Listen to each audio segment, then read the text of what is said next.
Good evening, everyone. I am John Michael, and today we are playing SimCity, the new one that just released today, which is March 5th, 2013. This will be the first of a series of videos of tutorials I will do for the game, and for this first one, we'll be covering how to make a new city and give it the coal specialization. So let's get started. So here we are in Triton Valley. It's quite mountainous, but we will work around that. And I'm going to pause time here for a second while I plan things out. Now, since we know ahead of time what our specialization is going to be, we can check where the coal is located and make sure we build the city around those locations. So in order to check for your resources, you click the data maps button in the bottom right corner. And there are a lot of symbols here. They're pretty self-explanatory. But, you know, obviously if you're brand new to the game, haven't fired it up before, it might be a little confusing, a little too much information. That's fine. You'll definitely be able to sort it out as you play a little bit. What we're interested in is the coal amount. And the bottom 5 buttons here on the data maps allow you to see the different resource areas on your map. So this first button opens the coal map. And you can see there are basically 2 sites for coal. This one is a nice big one, and this is likely where our main production is going to be. But it's pretty expensive to get there. It's pretty far from the highway.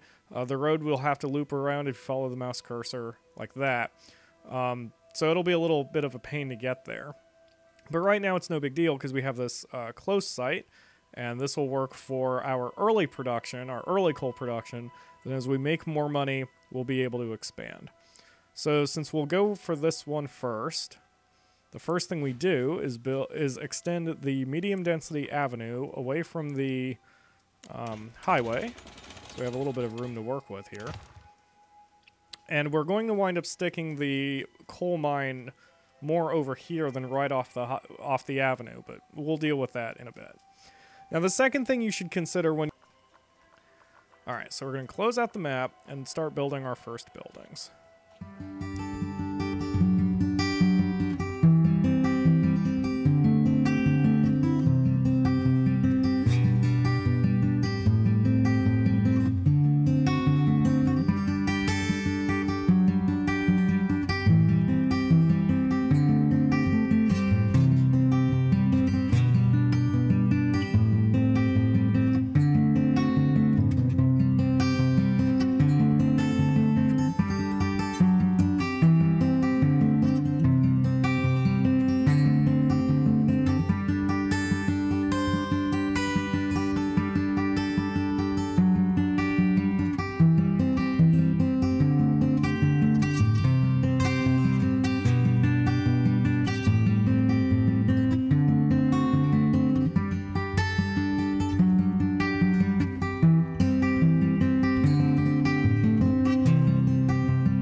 So now we need our coal mine.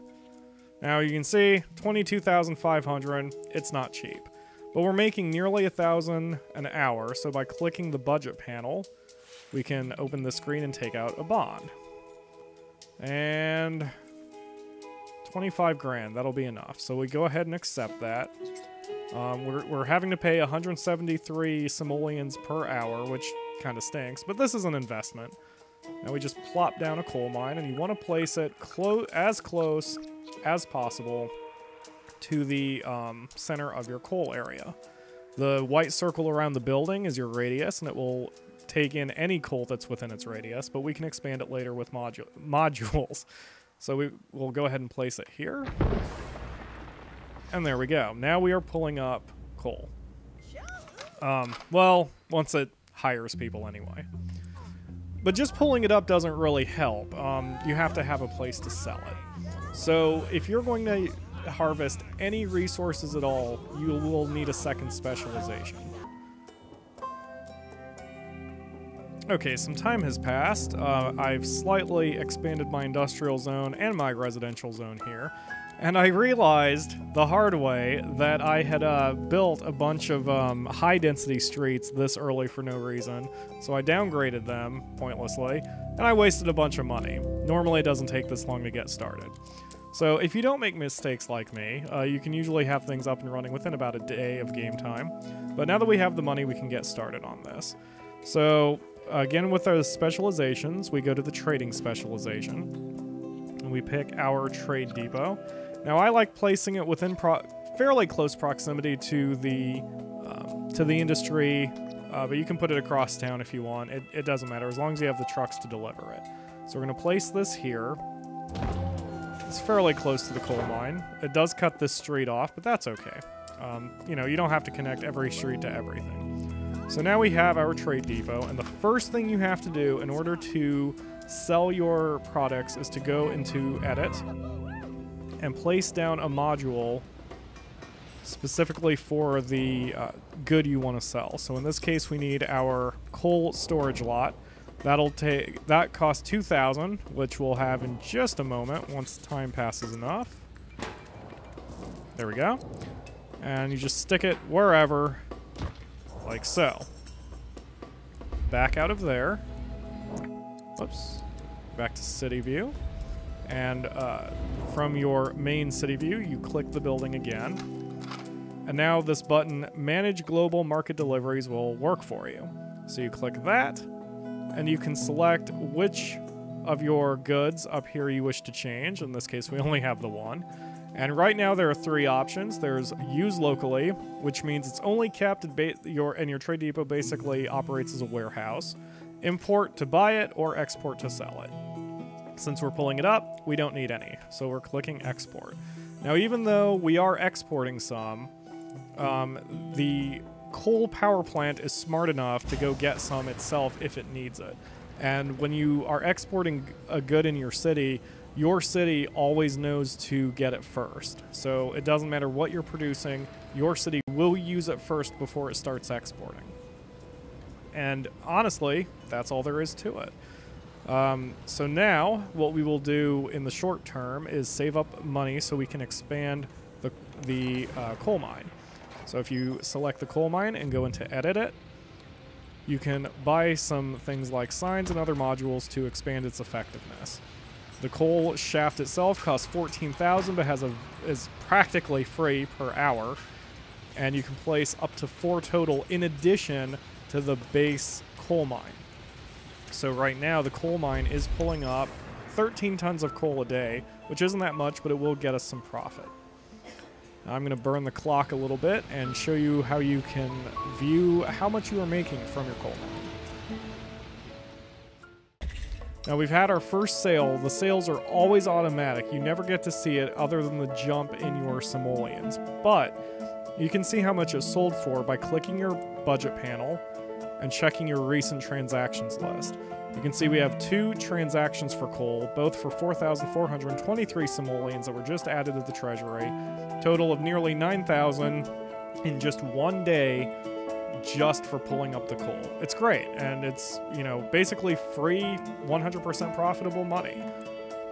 So now we can expand the coal mine to increase how much we pull up. And click this speech bubble here, and we'll hear from the mine foreman that he wants to, as he says, take coal to the next level. So we'll go ahead and click Edit to go back into the building. And now it's time to just add a couple modules. So we'll click a coal shaft, and again, you can place it in a couple different locations. Now when you place it, you can see how much coal is underneath, or I should say in the radius of the coal shaft. So as you can see here, if we place it on this on this spot, we'll pull up 242 tons. This spot is 211 tons. So obviously it's more profitable to place it there. Plus, if we place it here, we're going to be destroying a commercial building. Don't want to do that. So go ahead and stick it here. And it's a significant investment of 14,000 simoleons for the shot. But like the mine itself, it's pretty inexpensive to operate. Plus, it creates jobs, making more people happy. And right now we're pulling up 21.8 tons of coal per day, but that number does not reflect the new shaft, so we'll check in on that in a bit. Okay, a few days have passed, and you can see the expansion of Black Lung here. The coal mine is up to 4 shafts, and it can pull up 75 tons of coal a day. So not only have we expanded, we've managed to survive a monster attack, but we've pretty much done everything we can in this little area. So now we're going to start expanding outward to that large coal deposit over here, especially since we're making 3,000 an hour, plus we've got 50,000 in the bank on top of it. Bonds have been paid off. It doesn't take long once you actually get your economy established. Okay, it took 2 more mines, as you saw, and each one has 1 additional shaft on it, but we are finally pulling up so much coal that we can build... Wrong button. We can build a metals HQ. It costs a little bit of cash, so I'm going to just take out a quick bond. I could wait, but I'm too excited to get this thing built, so we're just going to go ahead and borrow the money for it. Alright, we're going to stick the... let's see. Let's put it up here by the water towers. On the service road, because that makes sense. Okay. Now, there we go. Now, these modules are extremely expensive, but they allow you to use additional powers with your metals HQ. The Commerce Division allows you to send more coal out and for more money per day. The Engineering Division allows you to have an advanced coal mine, and that's what we really need to get going, so we can pull up a lot of coal and take a very small physical footprint. And the Smelting Division is only for ore, and it turns ore into finished metal, and again, we're not going to have to worry about that, but, you know, it's good for if you make an ore city. So that's really all there is to it. We've got a little city built up. It's not really all that big, only 7,000 people, but we're making a steady profit of 2,000 an hour, plus any coal we export. We have 3 coal mines, 2 are not even at near full capacity, so we can add those as we get money as well. And overall, we're on our way to making a very valuable city for anyone else in the region. So thanks for watching, guys. Hopefully this video helps you get started on a coal specialist city. Just realized I have a busted up building here that I... Oh, wait, it's under construction. Never mind. Anyway, so yeah, hopefully this video helped you out, gave you some pointers, maybe inspired you for a design or 2. And as always, please check by IGN.com, where I'm moderating and writing the IGN Entertainment Strategy Guide for this game. Links are in the description. Yeah, thanks for watching. I'll read your comments. Bye.